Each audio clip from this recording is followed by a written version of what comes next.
Hello there, my internet friends. My name is Brian, and welcome to my workshop. Today we're going to take a quick look at French polishing. Now, I've never done this before, but it's something I really want to look into for an upcoming project.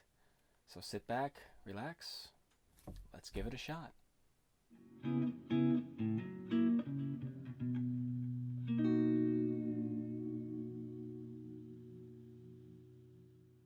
Alrighty, to start this little experiment, I'm going to use this cutoff of Sapele mahogany. The lumberyard that I buy from sells most of their stock pre-planed, which makes less work for me. However, the surface finish is still quite rough compared to what we need. There are numerous pockets of tear out that I need to address, as well as improving the general surface finish. To do this, I'm going to implement everybody's favorite process, sanding. Not to procrastinate or anything, let's have a quick chat about sandpaper. When I'm working with wood, particularly if I'm trying to remove tear out, I usually start with a 150 grit. I find it removes material pretty quickly while still maintaining control and not leaving too much cleanup work for finer grits. Next up is 220. For wood, this is my go-to general purpose sandpaper. If I don't have to remove too much material, such as addressing tear out, this is where I start. And when sanding softer woods, I typically stop at 220 and just finish that surface. However, due to the nature of this wood being particularly hard, and the project I have in mind for it being particularly aesthetic, I'm going up to 400.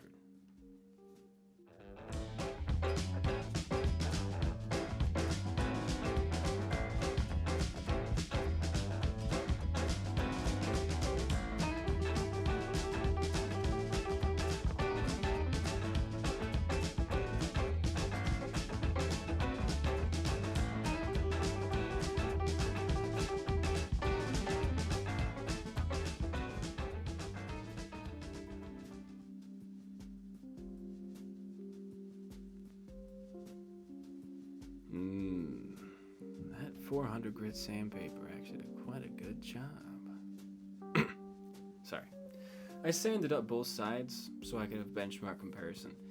My benchmark in this case is one of the easiest finishes, boiled linseed oil. Oils like this are a great way to simply show the natural beauty of the wood. It's quick, cheap, and effective, which is why I like it. It's also easy to apply.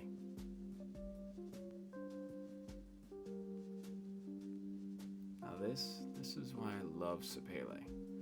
That deep amber color, that sparkling grain. Oh, it's almost kaleidoscopic. It really is one of my favorite woods.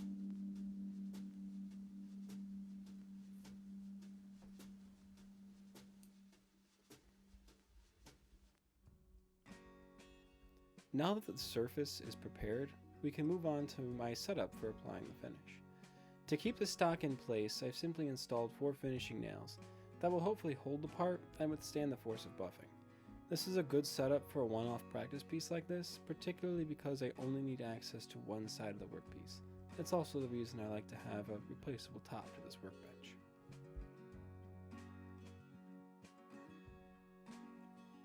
Now on to materials. I've got some olive oil to help lubricate the pad. Now for the pad itself, I've got a piece of cotton duck cloth, which is pretty close to canvas. I know linen is a popular choice for this, however, this is all I've got. As for the reservoir, I've got a section of this coarse felt material, and to be honest, I'm not entirely sure of where it came from or what it's made of, but it should do the job. Now last, but certainly not least, I've got some shellac. I bought this at the big box store, pre-mixed. It's probably not the best quality, but it is a good way to start using this finish.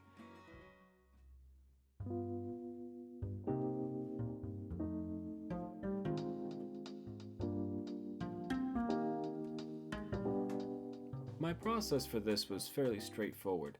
I soaked the reservoir with some shellac, really just enough to saturate the felt entirely. I put a dab or two of oil directly on the pad and I started buffing.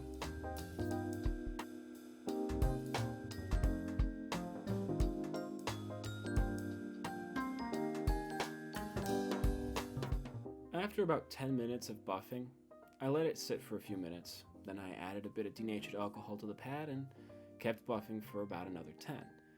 It was around this point that I realized I probably should have thinned out the shellac a bit more. but that's why we make test pieces. I then let it sit for about an hour, after which the pad had hardened, and I used it to burnish the surface. Now, I only did this process once. Essentially, I did one coat, if you will. And I found that to be perfectly adequate for this.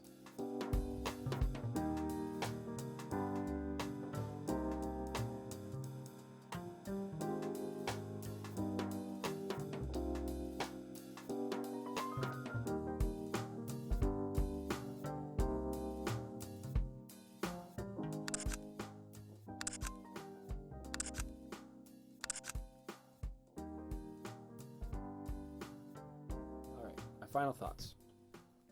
I don't know if what I've made here is truly considered a French polish, but besides that, I'm very happy with this finish. It makes that already beautiful figured sapele look so much better. It's really amazing. And I think it'll be just perfect for an upcoming project that I've got. And I'm probably gonna make a build video on that one, so be sure to check out that video. You know, it may be painfully obvious to some that I'm new to this whole YouTube thing. So if you've got any suggestions or constructive criticism, please leave it in the comments section down below. I really appreciate it. And if you like the video, hit that like button. If you like what I'm doing here, hit that subscribe button. And while you're down there, hit that little notification bell. Thanks for sticking around and have a great day.